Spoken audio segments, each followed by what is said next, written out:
to receive a little message.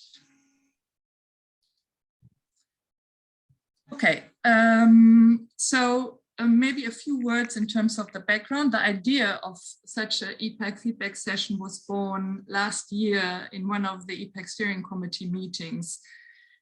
So the members of the ePAG steering committee felt that there's still a very strong need to improve the collaboration between patients and clinicians in the ERNs.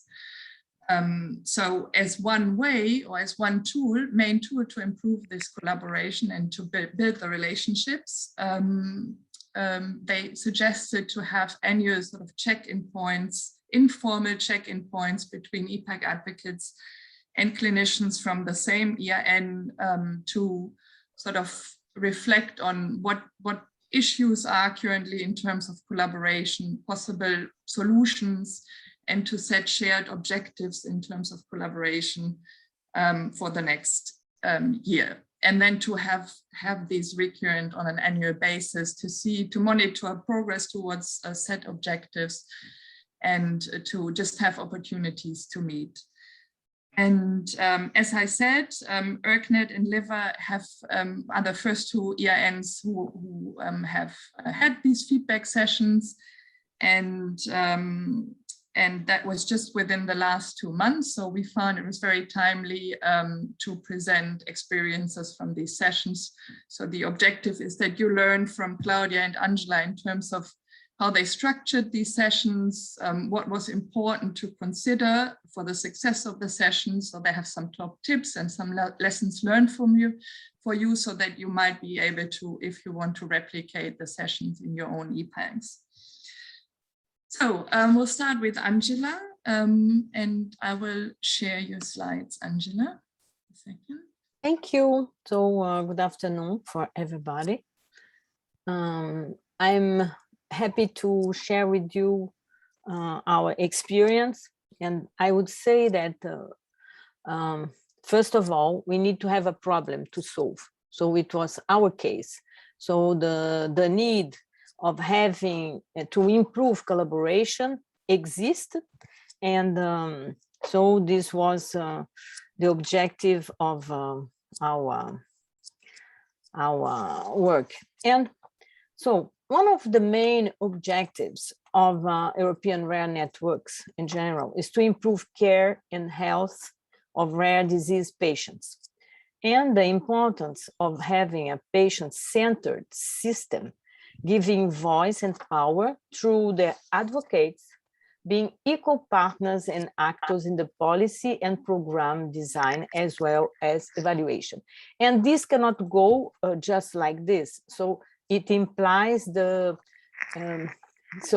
there is a need to have a practical implication of patient advocates. And our two networks, so ERCnet and ERLiver, we decide to share with you the experience and as well as speak about the important tool that is feedback session. Next, Lenia, please. So this exercise mainly is to understand barriers, sorry, and what can help to improve the collaboration between clinicians and patients, because each one has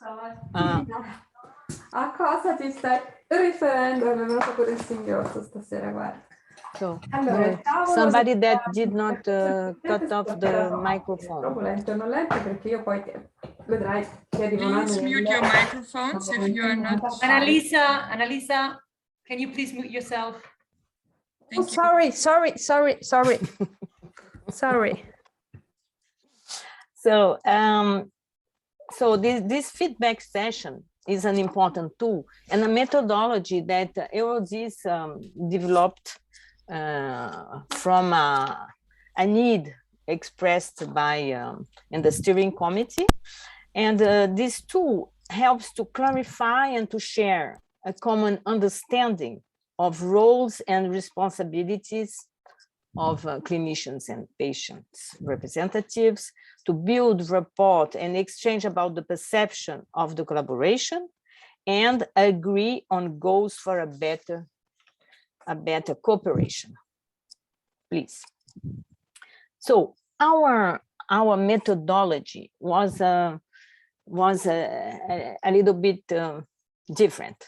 So in the beginning, we decided to have a kind of a definition of our problem, and so it was the project definition. Let's say to ask patients and healthcare professionals how they see patients' role and which are possible threats and ways to improve collaboration. The final objective was to have improved patients and healthcare providers understanding, working together, collaborating, leading to better results, realize projects that make sense, and build a mutual sense of motivation, and ultimately better outcome for patients. So this is the project definition. We prepared a survey with not many questions, 4 questions with to send to patients and patients engaged in the working groups, and to clinicians leading working groups. So then we made an analysis and synthesis of the results.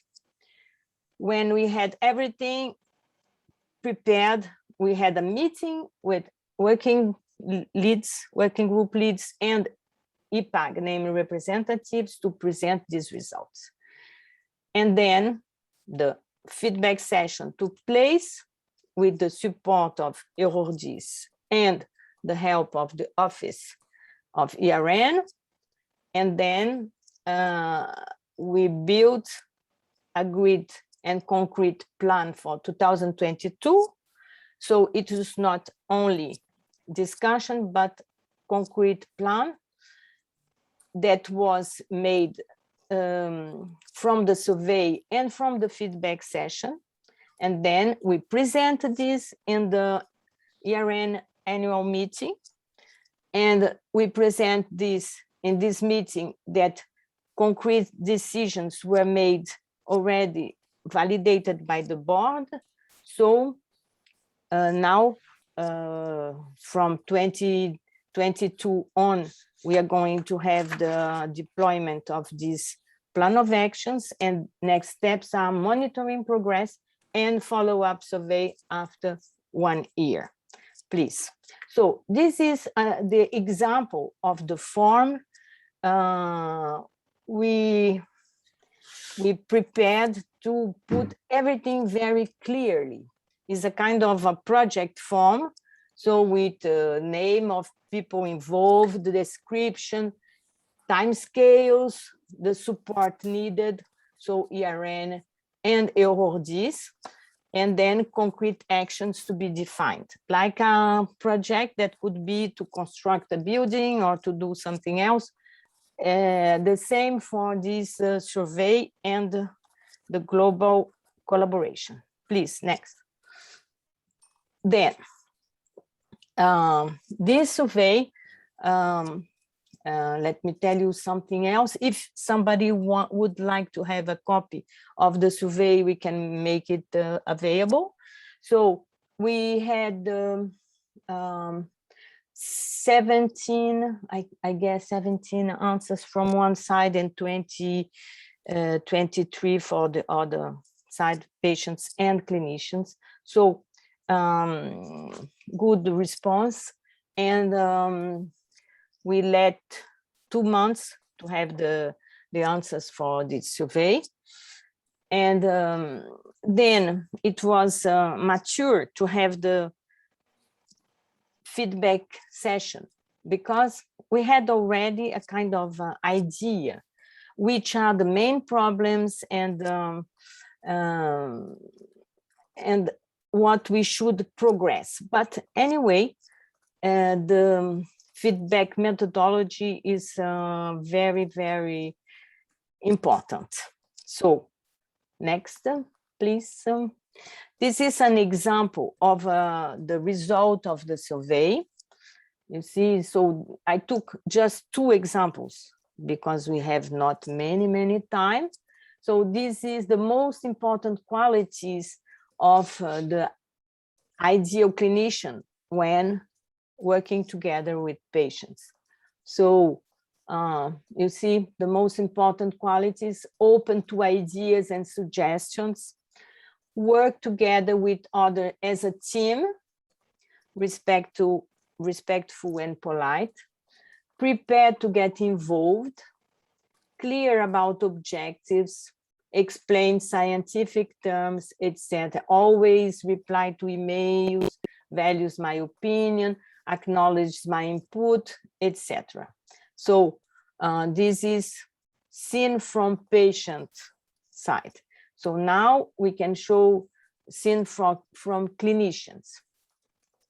So which were the most important qualities of the ideal named patient representatives? So they appreciate a lot proactive and active. That is and not the first one, but the first one is proactive. So this is interesting to see that sometimes ePAGs refrain from giving ideas, from proposing things, and they would love to have people proposing something else.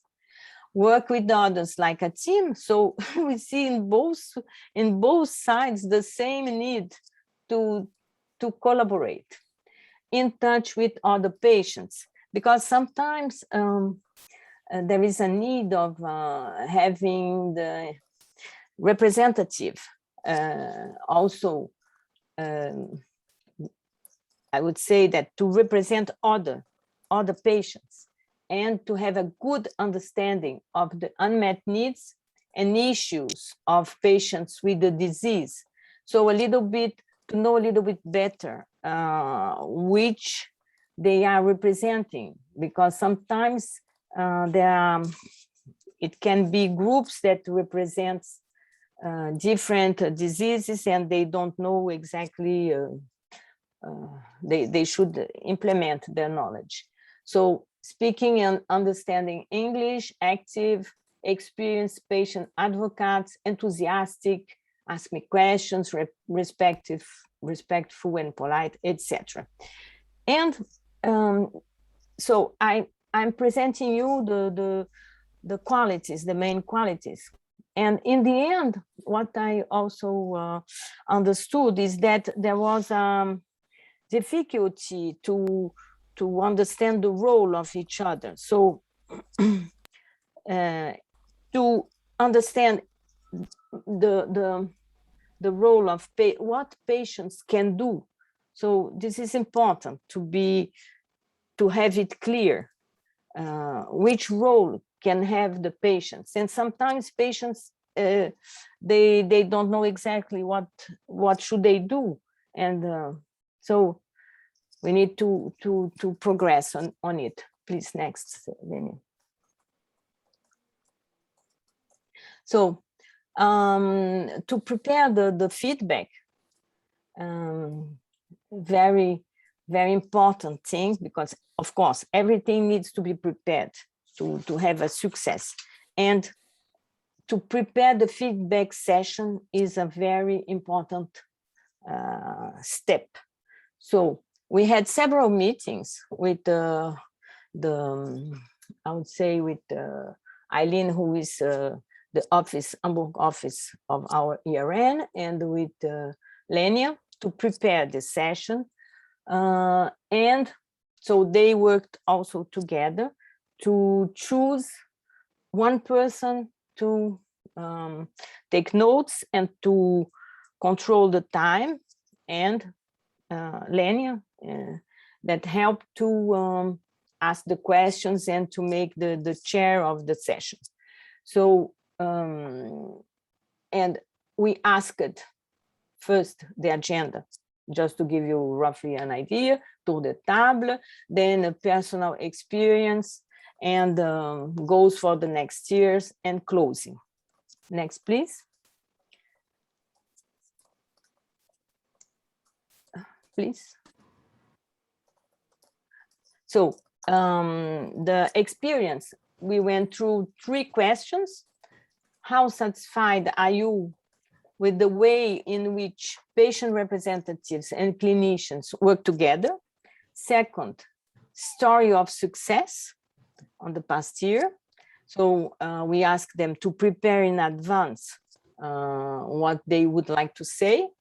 And third, to recall a story of challenge or failure in the terms of teamwork. They would like to, they were disappointed and what to do to improve. So in the first questions, some examples of answers. A lot of progress have been made, but things need to be improved. We need to have a clear communication of goals and objectives. So this is a very important point. It's to be clear the objectives, the goals, and then to organize, and the communication must work well also. And then second examples. Lenia, please, you tell me if I am too long on the explanation. Okay, so, okay. We also consider that we would need to extend the network to more countries and to reach patients wherever they live. Next, please. Secondly, story of success. So some working groups, because in our case, some working groups works good and others not. So I think it's not specific from our cases, but most probably is the same for all of you.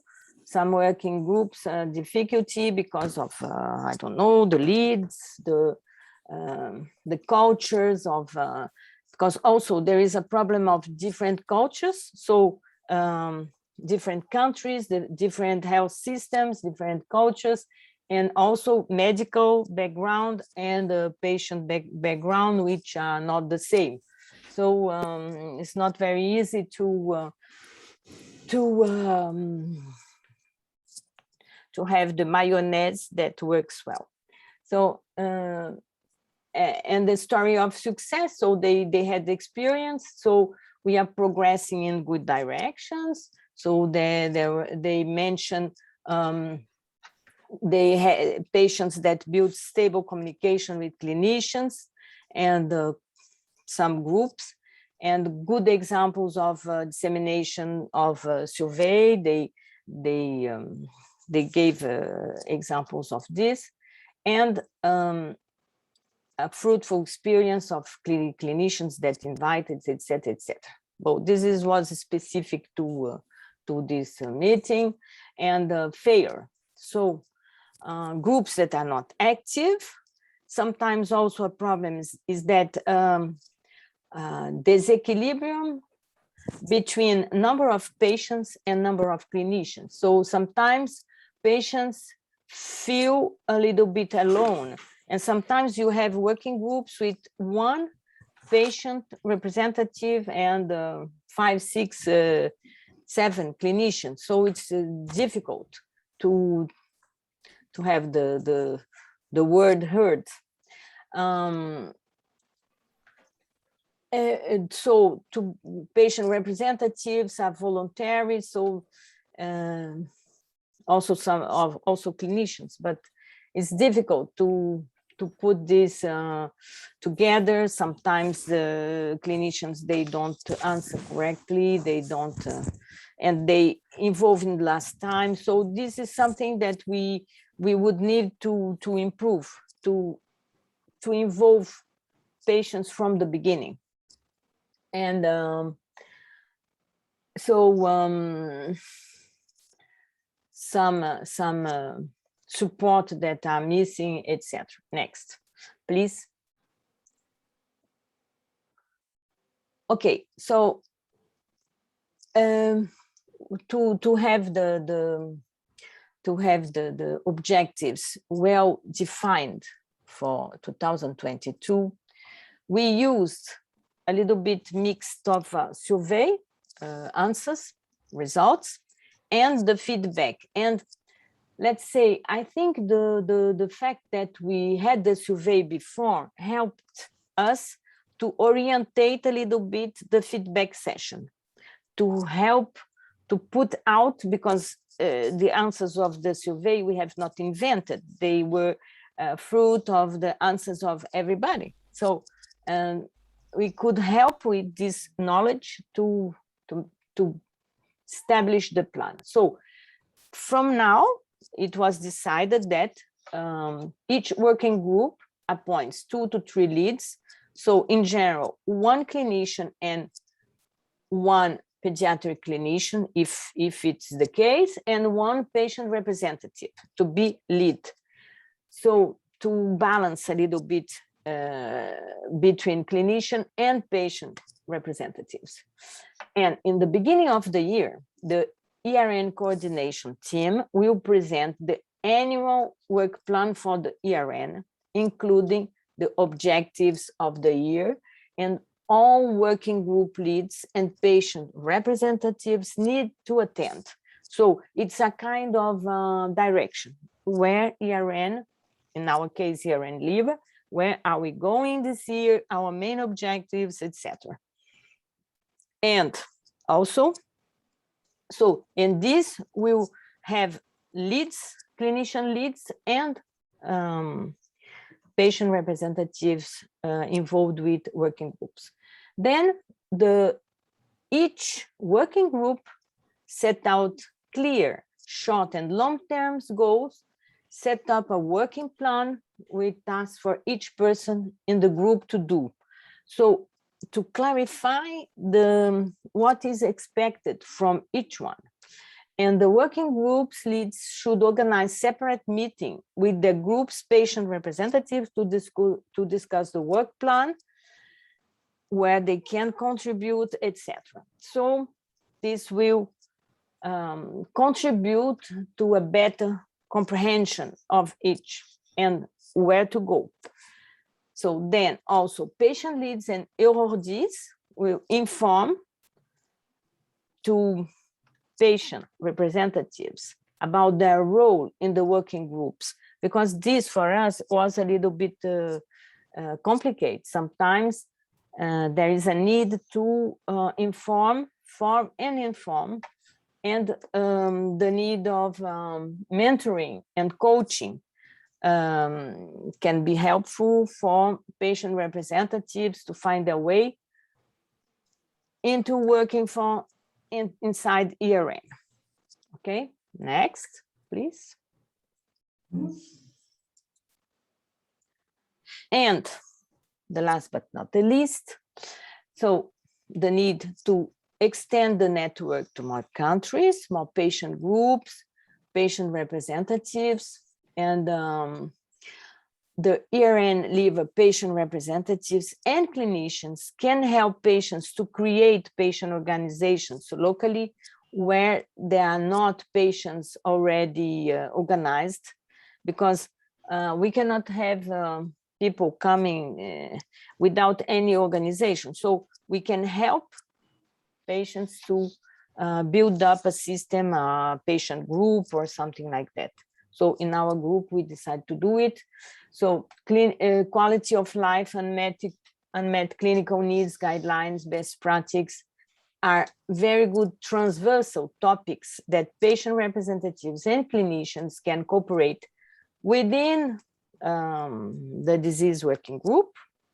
And it was decided that unmet clinical need, I would say, project group was created, and we had already our first meeting, and we decided some points to check, to have open questions, etc.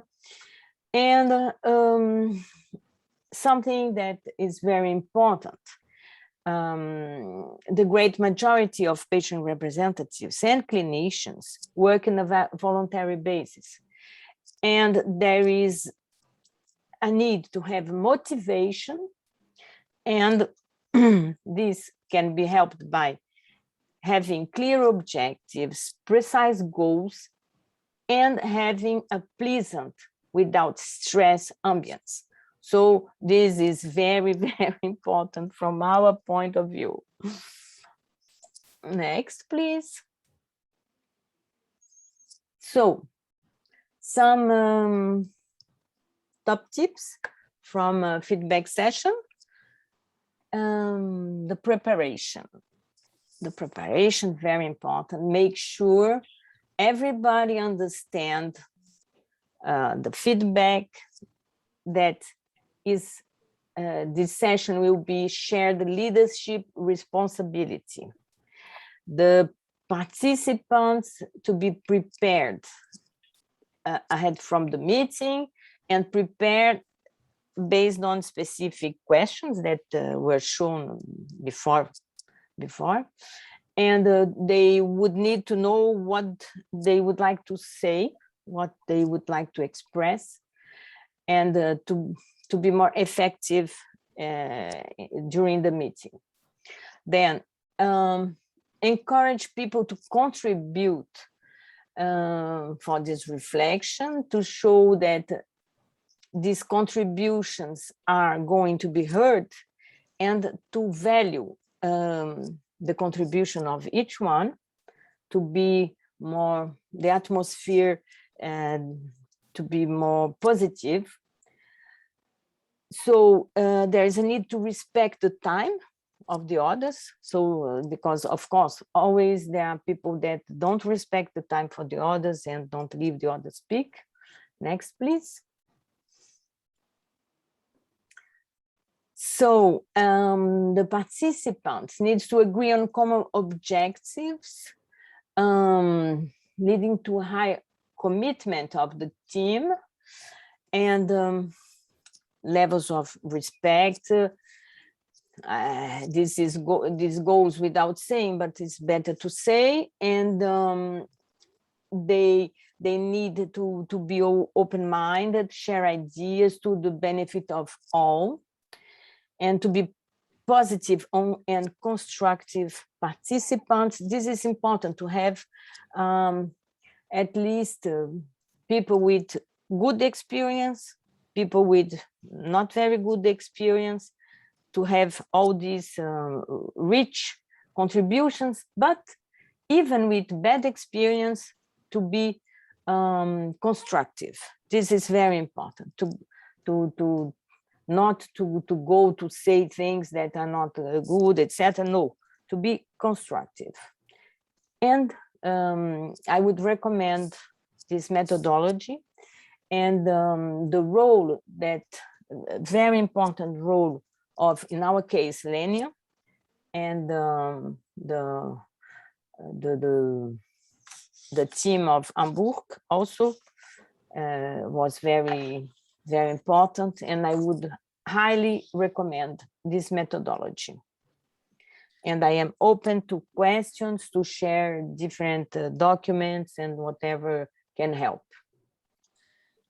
Thank you very much, Angela. I think that was a very interesting presentation, and I really think the objective slides, or the objectives that you set, are really important objectives. And what I really liked about them was that they're, because just go back one step and to emphasize, when we started the feedback session, it became quite clear that there were one participant, for example, wasn't at all involved in any communication of her working group, and she was not to speak, she wasn't aware of objectives, she had not been in any email exchange or any call. So it really ranged from that. A few were roughly aware of the objectives of the year of the working group, but none had contributed to scoping the ePAG contribution to that work plan, that working group work plan, or that objectives.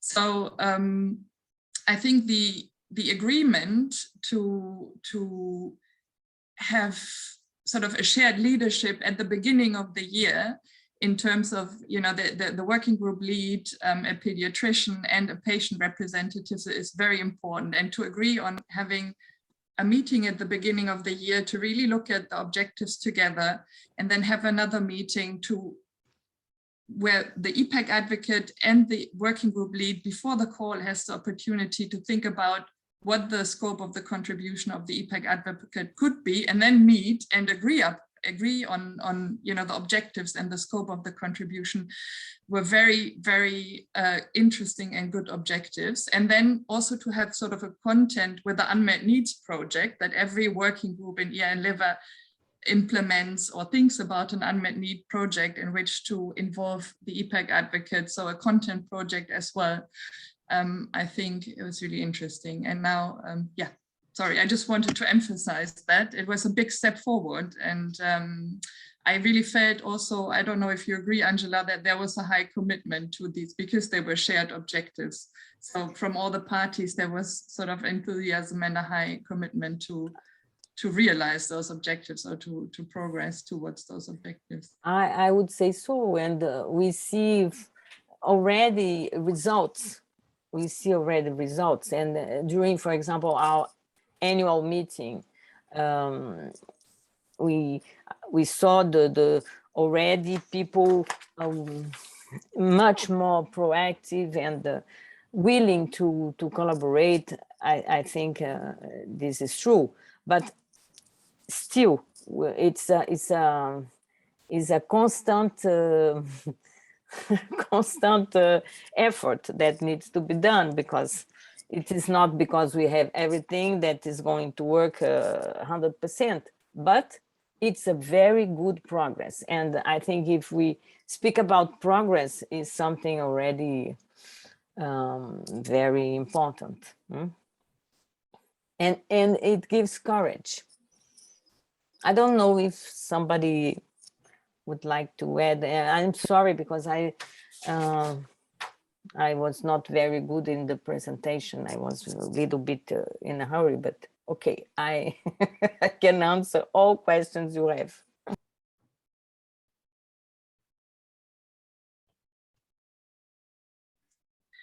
So I see there's one comment in the chat. One patient rep per working group as a lead alongside the clinician. That's quite an achievement and represents a step change in patient involvement level.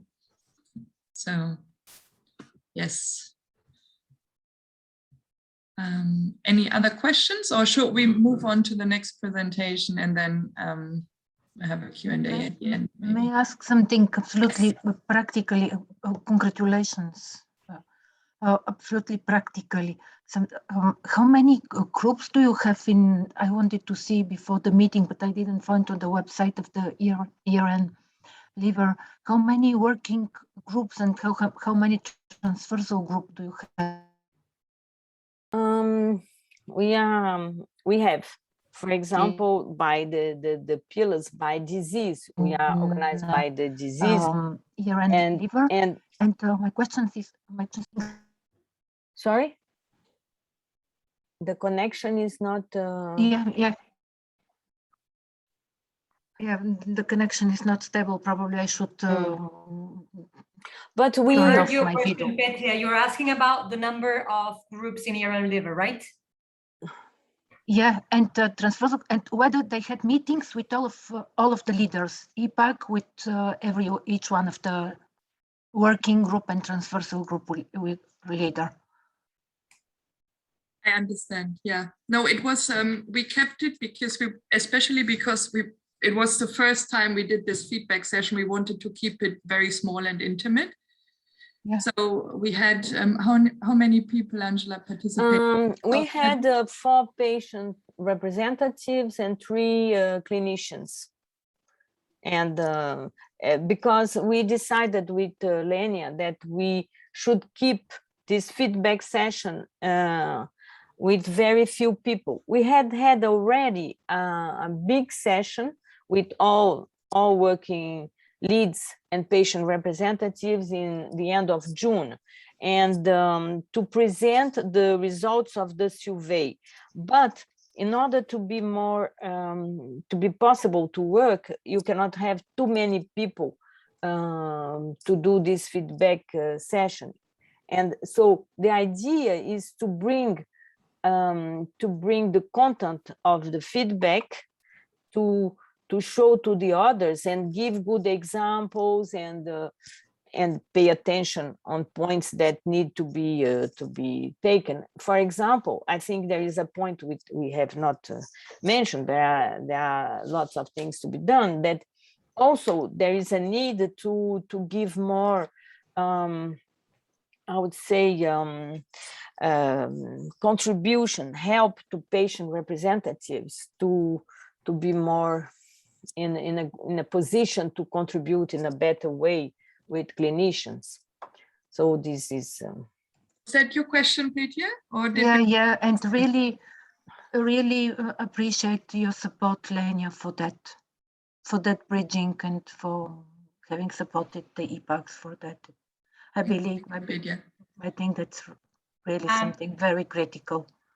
Very quickly here, that I think it's important also to highlight from Ira and Liv experience is the timing.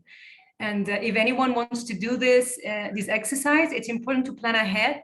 And they did it just before their annual meeting. So then the coordinator was able to convey the conclusions to all the clinicians. And that's how, the messages get, relayed to the clinicians and all the patient advocates. So you do a small kind of meeting first to clear out and discuss.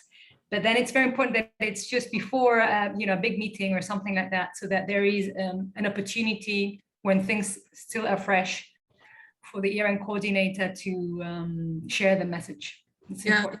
Yeah. And one interesting addition to what Ines just said is that, well, we hear about ERGNet now, but in one feedback session, the coordinator was present, and in the other one, not. So there are some pros and cons in involving the coordinator into the feedback sessions. But in general, our initial idea was that it would probably be advisable with these feedback sessions, to keep it quite high level and target the coordinator, the project management team, and the leads of the working groups, because they kind of set the tone of collaboration and, of course, come up with the rules and the team working in their working groups. Okay. And we do need to do that in the ERNI, definitely. We should do that in the ERNI as well. There is a question from Joaquin Brites. How do you think we can involve doctors more? I think if we see what they answer in the survey we did in liver, they want patients proactive. So I would suggest that you can propose your ideas. If you think there is a need to do a survey or to do something else, or a leaflet, or if you think there is a need of guidelines or best practice. And so I think we should be more proactive. Is one of the lessons also that we learn from our experience. Thank you, Angela. I think we have to, oh, sorry, I didn't want to cut you off. I just wanted to say we have to move on soon to Claudia. Okay, Claudia, are you ready? You want to share your presentation, or should I? Share, yes. So hello, thank you, Angela, very much for this presentation. I never can top this, because you started from a wholly other point and you were much better prepared than we would ever have been.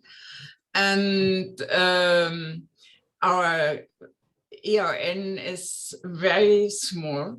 ERGNet is only with 6 working groups and 6, let's call them transversal groups that never meet and practically not exist at the moment. We started. I'm going to share my screen, and then you can maybe you can follow what I'm going to say. Here we go. Can you see this? mean, yeah. It works, huh? And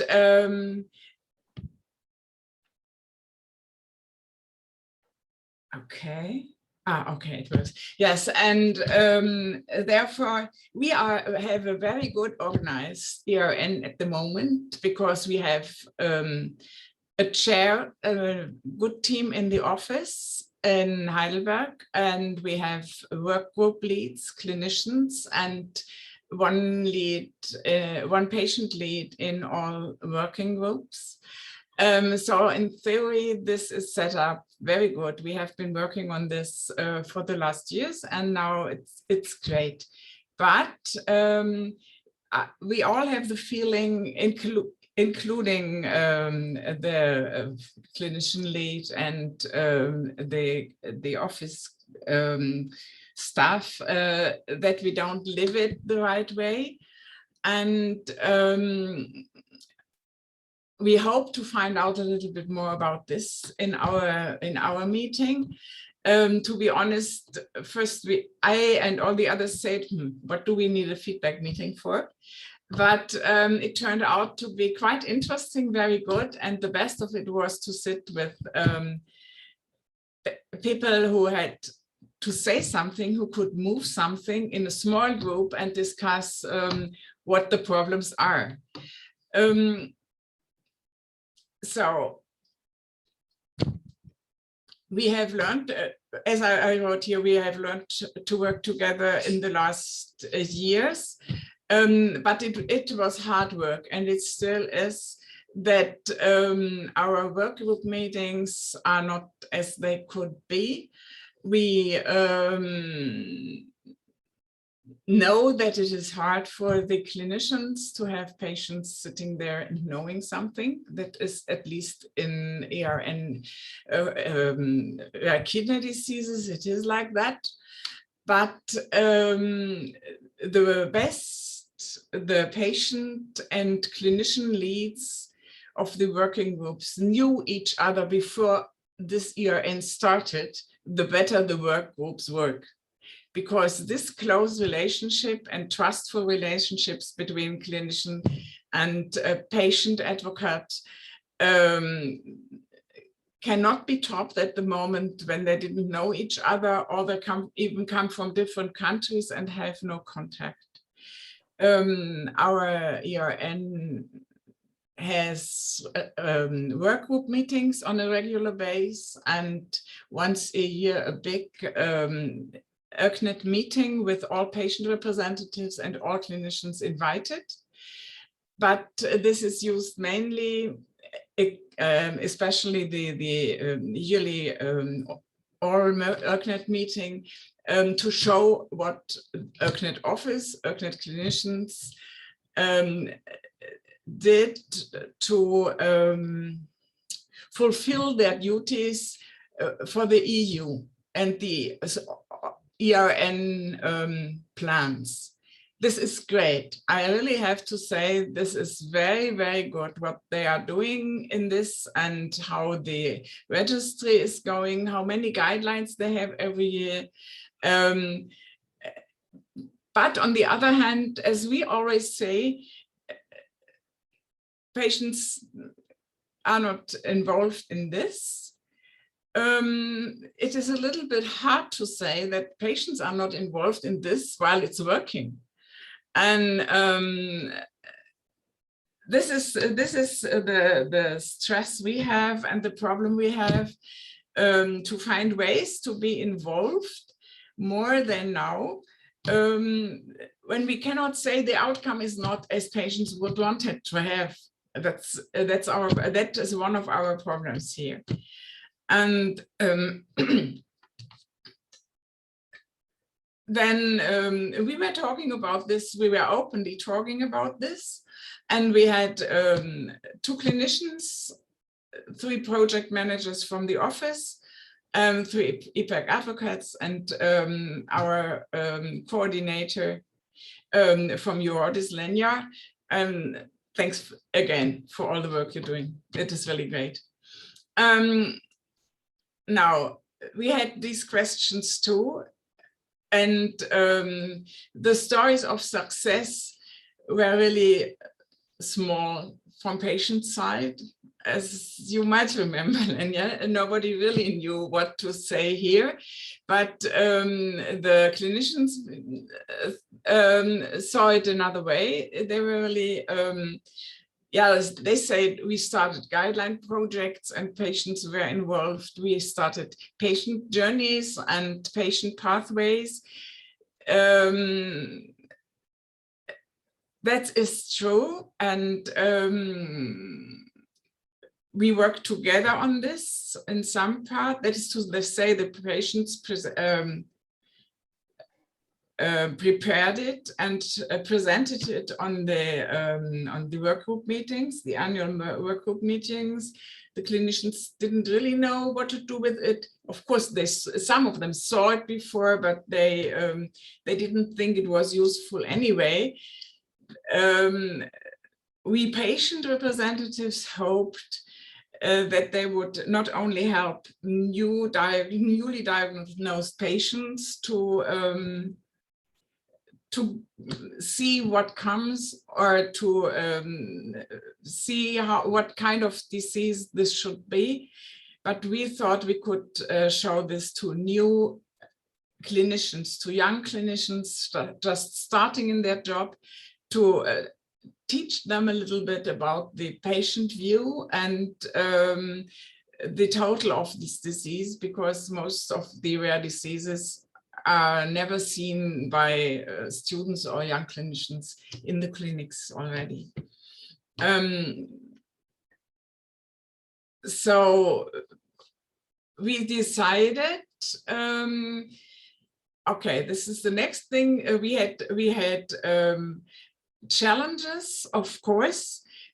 For example, we had a challenge with guidelines to be produced, and the working group team looked for patients to reread the guidelines or just give comments, but we were not able to find a patient with this special disease to work with them. We knew that there were patients, but the ones we asked didn't want to do this. So it was up to the work group patiently to work in this and get in touch with the patients, and then do it finally on their own. This is a problem, but it is. We are only 20 patient representatives in ERCnet. This is not very much, and to look to be involved in guidelines for special disease, not general ones, you need patients that know about this disease very good. You cannot cover all specialties of all diseases. It is okay to cover general things like dialysis, kidney transplant, Fanconi syndrome, or things like that, but not real special problems and real special diseases will never be covered by even work group leads, or without having contact to patients of this disease. We sought other in one place. Yeah, and the other thing is that the kidney clinicians are doing very much out of ERCnet in guidelines, in research, in working with new medications.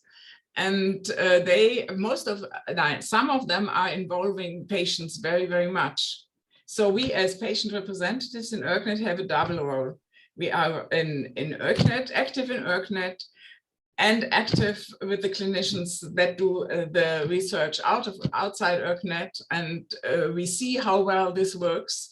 And so we, even more than we would otherwise, see the problems that we have to become involved in ERCnet projects. our engagement there is mostly to hear what happened when it happened, and to say honestly and really convinced of it that it is really well done, but not with patient involvement.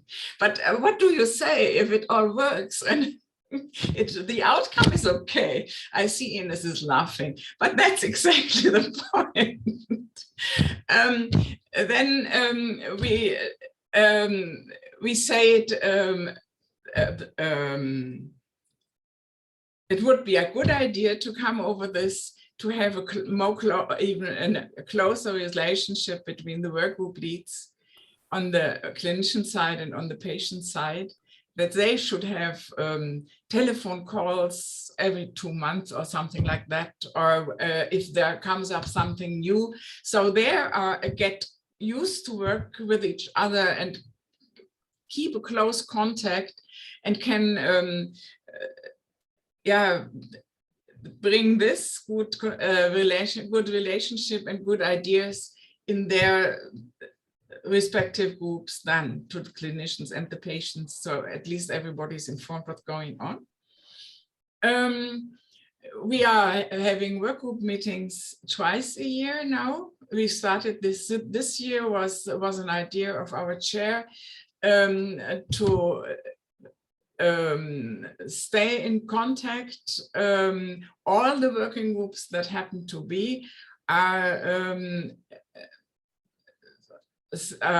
visited by at least 2 patient representatives and lots of clinicians, but we are happy to have enough patients interested in this, so we can send at least 1 or 2 to all these working groups if this is wanted.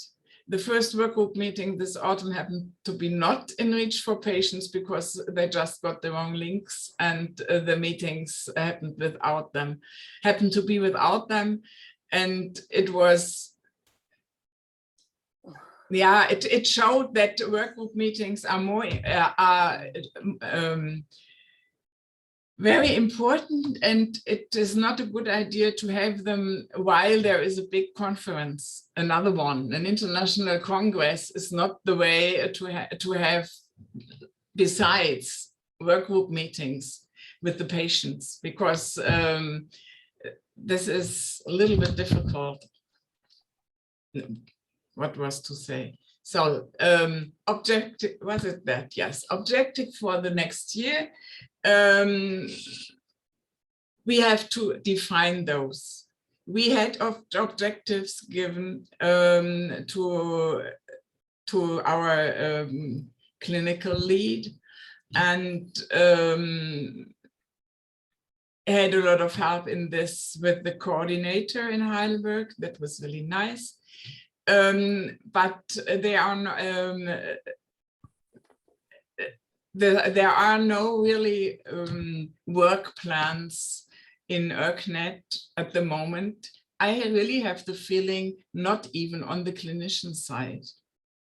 Of course, they know that they want to progress in the registry with the guidelines and all this, but we as patient representatives would think short and long-term objectives could be patient outcome measures or things like that as well. And one short-term objective could be just let the patients be part of the decision about any projects that happen, at least let them know about it. Then we said we will have meetings at the beginning of the year, and then 6 months after with the clinical and patient lead of the work group to define the contribution. That is what I just meant. We have to discuss about this a lot more than we did until today, because we're still not there where we want to be. An idea that we had, and the clinician thought that would be a good idea to have specialist webinars for patients. We could pre-collect questions and have webinars with translations in different languages. We have this, ERCnet has this for students and for clinicians already about a lot of diseases and a lot of special things. So it would be nice to have this for patients too. And we said in these webinars for young clinicians and for students, patients could be involved and tell a little bit about their view of the disease, just to get to show at least the students who never saw a patient that there are real lives, real patients standing behind this theoretical tables and long descriptions. And okay, we are curious how this will work, because we were promised that this could be started next year. We will see. Then we said it is important to interest more patient associations for ERCnet. This could be done by patient surveys. We develop and spread the word that we are developing things like that. And as a total, produce more paperwork or information for patients to somehow show that ERCnet is living in the real life and is knowing what happens there. We will have almost 35 new centers in ERCnet when the last call is finished. That might be in November. And we, as patients, asked very much to not forget that to ask these clinicians, where are your patients? Where are your patient groups? Whom do you work with? Because we have the feeling this is the best way to what's going on there? Simone, could you please stay? I'm gonna unmute you. Please stay muted.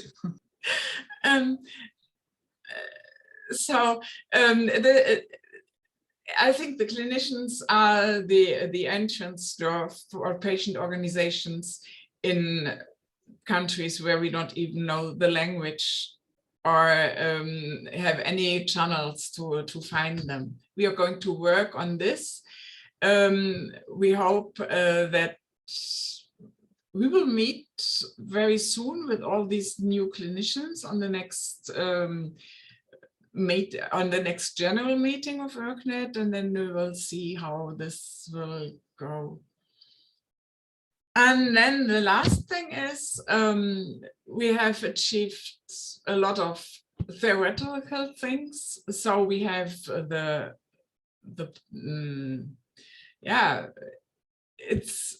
we've built a stable house, and now we have to fill it with life.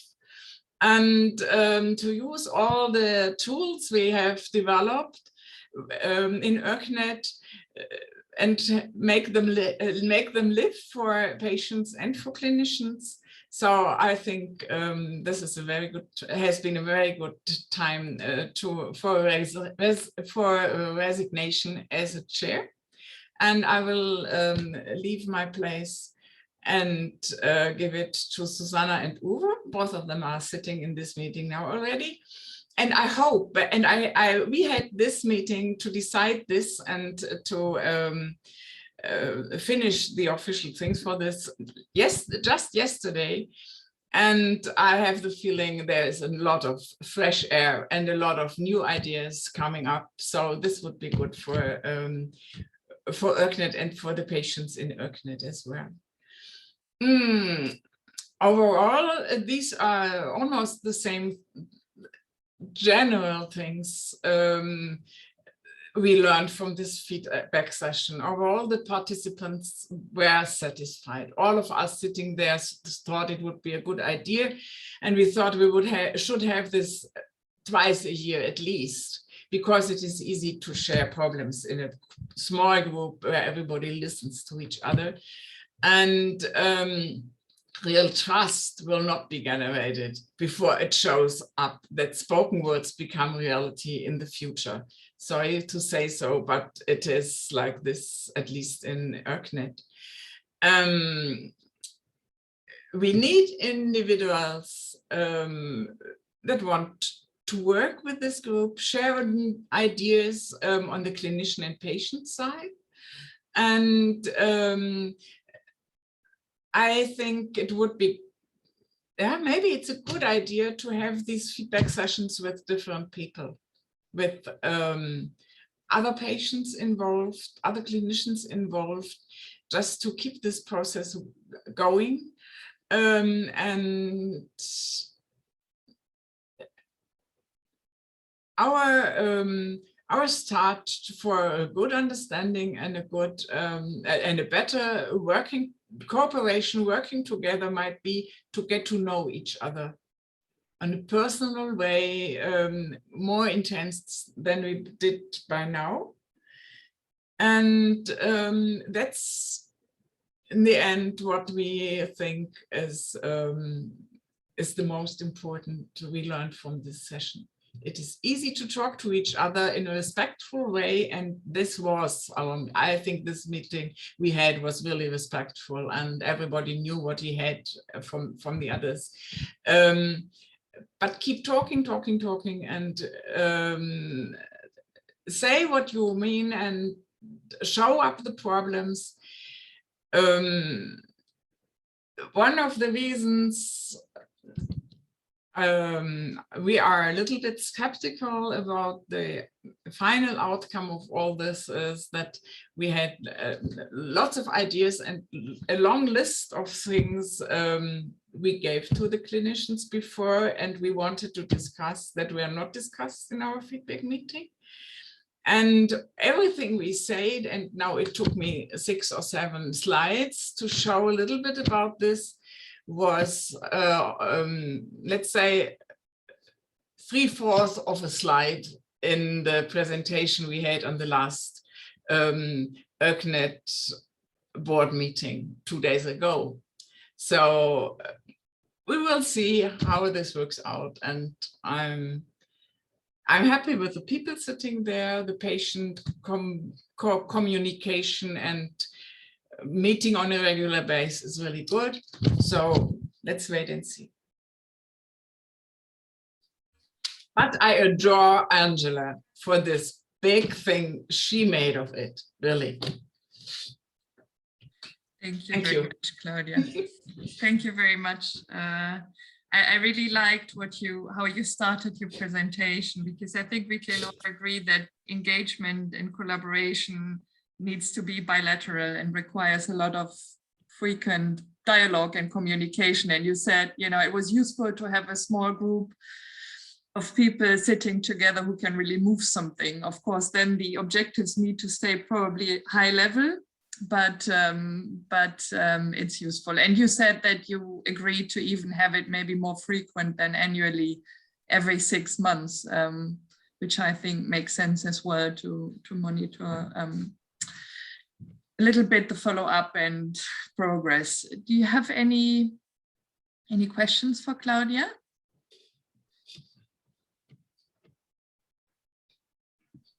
There's something in the chat. Thank you for such a great presentation. Perhaps it might be possible to use the power of social media to gain more engagement with some patients. Yes. If I wouldn't be such skeptical about Facebook, I would use it much more. But of course, that's where we should find younger people to do this.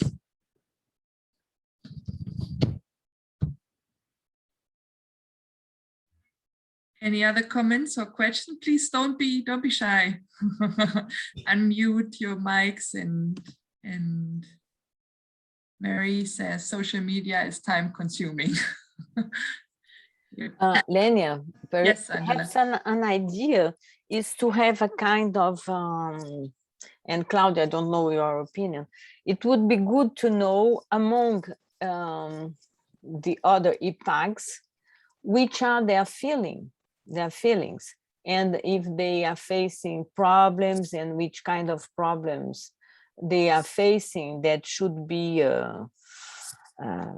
addressed, and some I don't know, it could be a good point also, like we did inside our ERN liver, to have a kind of question circulating among all different large ePAGs. It's an idea. Mm-hmm. Yeah, good point. Thank you, Angela. I see Ruth has raised her hand. Ruth? Yes, just to share our experience in Guard Heart, we don't have any working groups. They exist only on the paper. So we have working group leads on the patient side, but if the working groups of the clinicians don't exist, we can't meet for a working group meeting. And that's a big problem, and I don't know if other ERNs have similar experiences. I think Claudia told me something like that, that it was not that easy. And the other problem is that the guideline making is left to the scientific societies. So there is no chance for us to participate in ERN guidelines, because there won't be any ERN guidelines, which was told in our last board meeting last week. So it's very difficult. I'm in some really interesting ERN, cross ERN or transversal ERN working groups, but at none in my own one. And we had some prompts workshop, but this was organized by us, by two ePAGs, and not together with the clinicians. So I would like to know if other ERNs have the same or similar problems. Maybe I can react a bit on this one. So I'm from ERN Reconnects on connective tissue diseases. And I would say that if you look at the working group as official structure, if they exist, they are very inactive. So per se, I would say most of the activity is going per disease area and is going more informally. So they are not really structured and focused on the specific process. But what you see is that some of the outcomes of the working groups are actively worked on. And so there is no official work group on registries.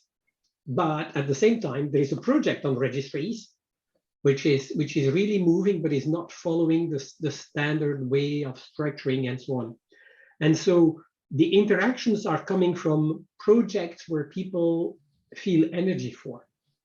And so whether from the patient side or from the doctor side, suddenly somebody has energy to work on something, launches it, and then seeks the support of the ERN, and then it appears in 70–80% of the time to move. So for example, we had a webinar organized on the issues around COVID vaccination for people with connective tissue diseases. And so that came from one of the ePAGs saying, I believe we really need to have this, and we need to discuss the issues so that we can have consensus among the doctors as to what the best practices are, and we can have similar practices. Should you have a third dose, should you not have a third dose, and so on, in the total network, or at least share the evidence so that we get the same quality of care. And there was energy for that, and then it moved. And we had ePAGs attending as well as a lot of doctors. but sometimes it's on the doctor side. They come and they say, oh, we'd like to get something moving on that. So because of COVID, I think it's one of the reasons why the working groups in structure format had difficulties to get started, because they mainly start around the face-to-face meetings where people sit around a table and then get the process working. So I hope soon we can restart more formal way, because the issue is sustainability. The approach which we currently have delivers short-term results, but I'm not sure it's sustainable. And so it was quite interesting to hear your approaches and how you've been putting the facts on the table and trying to progress in these two presentations. It's really, you've brought the issue on the table, discussed it objectively. I think that helps.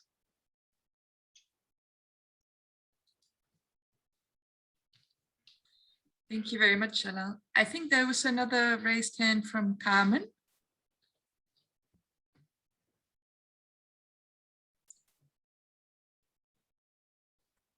Sorry, no, I just touched the hand without wanting. Sorry. Okay. Anybody else wants to share their experience about this? How your working groups are working? Is the process formalized, or is it more informal, built on informal collaborations? Do you have set objectives, a work plan? It's the problem is a little bit that is just came to my mind. I think it is, of course, they listen. At least in the clinicians are listening to us when we have ideas in the work groups, what could be done or so. And then they say, no, not necessary. Or they say, yeah, good idea, we are going to think about it. And the next we hear of it, it is either nothing happens because it's not necessary, or look what we have done. And now it's finished. And we weren't even asked what they were doing. And sometimes they meet our needs and sometimes they don't. But if they are doing and come, and who would say first thing, oh, it's nice that you've done this, but that's not what we wanted. That is the problem. And I that agree is the with problem Claudia. we face, we sometimes face in this. Yes. Elena, you have raised, and then Pierre. Yeah, hello. Claudia, one question. So do you attend the monthly clinicians meetings? Because we always have one or even two ePAG advocates in the monthly or the regular clinicians meetings. So we know what they are doing. We don't have regular clinicians meetings. Okay. We have work group meetings. No, we often asked to be part of work group meetings, regular ways, maybe every 2 months, until we found out there are none. Because these nephrologists are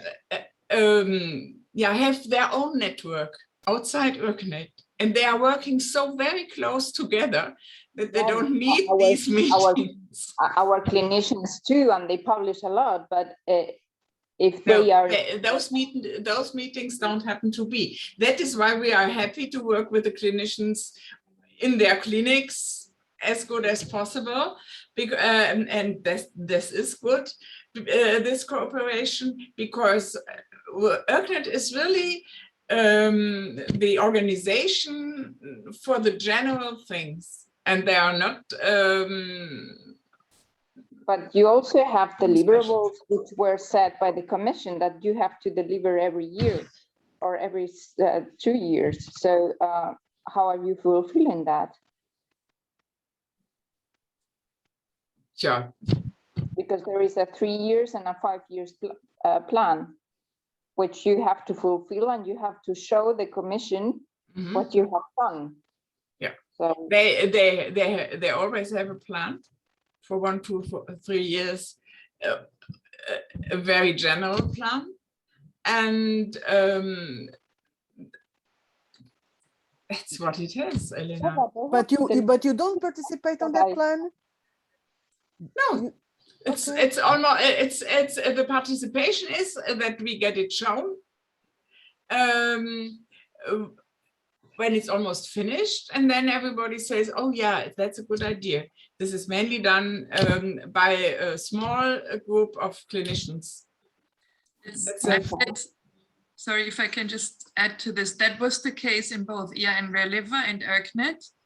And so the objectives in both feedback sessions, one of the set objectives was that at the beginning of the year, there would be a meeting with the ERN coordination team and the ePAG to present the yearly work plan of the whole ERN, the objectives, and to scope the ePAG contribution to that. And then there would be meetings by working group to present the work plan of the specific working group, and a collaboration between the work group lead and the ePAG lead involved in that working group to here also scope the contribution and to see where there's interest to contribute from the patient side.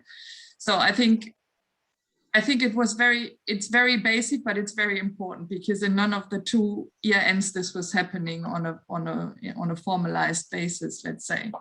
Yeah, in Basque, we don't have these feedback meetings either, but as we are in every monthly meeting, so that was what in our working group, so I'm the lead of one of the working groups for the patient side. So in one of the working groups, what we realized is that we weren't setting deadlines. So we were working on projects, both clinicians and patients on the same project, but we didn't set a deadline. So it took too long to finish things. And someday we realized, okay, from now on we set that deadlines, and it's working much better. So yeah, for the others. Thank you, Elena. I want to give Pierre the chance to speak up as well, because he has raised his hand. Thank you. Thank you. Well, thank you, Lenia. I don't know if you can hear me correctly. Okay, fine.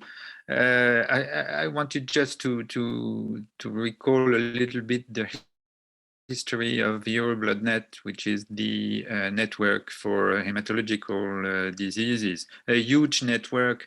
Hematological diseases, be it malignancies or non-malignancies, it's a huge, really huge network. And at the very beginning, we had a kind of a working groups organization, vertically per disease, horizontally per global and transversal targets or goals. To be honest, it was so complicated and so very hard to follow. It didn't really work like that. And only when we decided to concentrate and focus on very concrete projects, we had the opportunity to work together between clinicians and patients representatives. For instance, in the oncology area, we have some very, very rare diseases such as cutaneous lymphomas. And we decided to focus on this disease.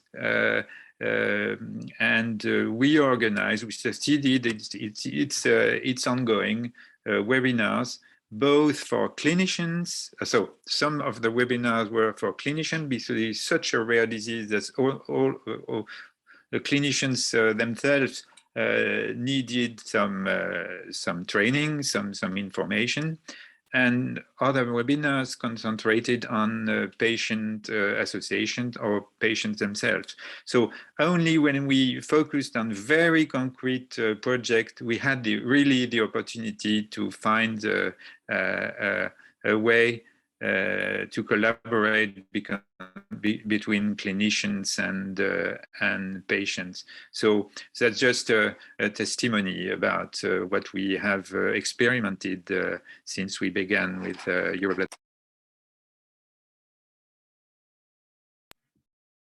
Thank you, Pierre. If any final comment, final 2 comments maybe before we close the call.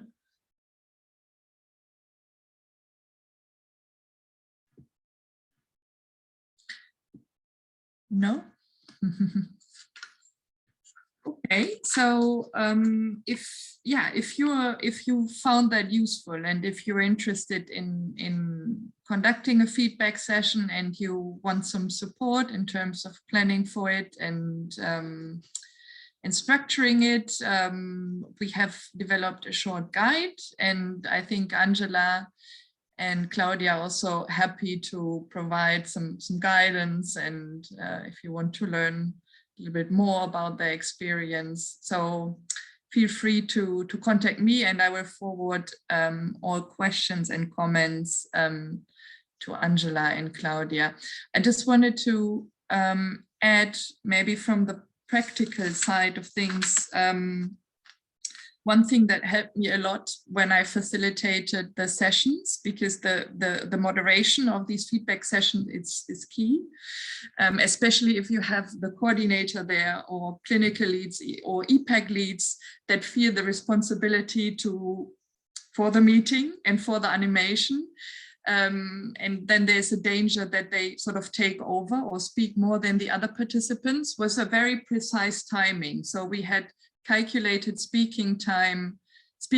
So we've asked the 3 questions, and everybody, all participants were to come with answers to these. So we said 6 minutes for each, 2 minutes reflection time, and we were very strict with that. And that gives the moderator the authority to cut off sort of derailed conversations, or to sort of moderate it in a way that it's equal, and that each one has equal time and opportunity to contribute, which is really important. That was just one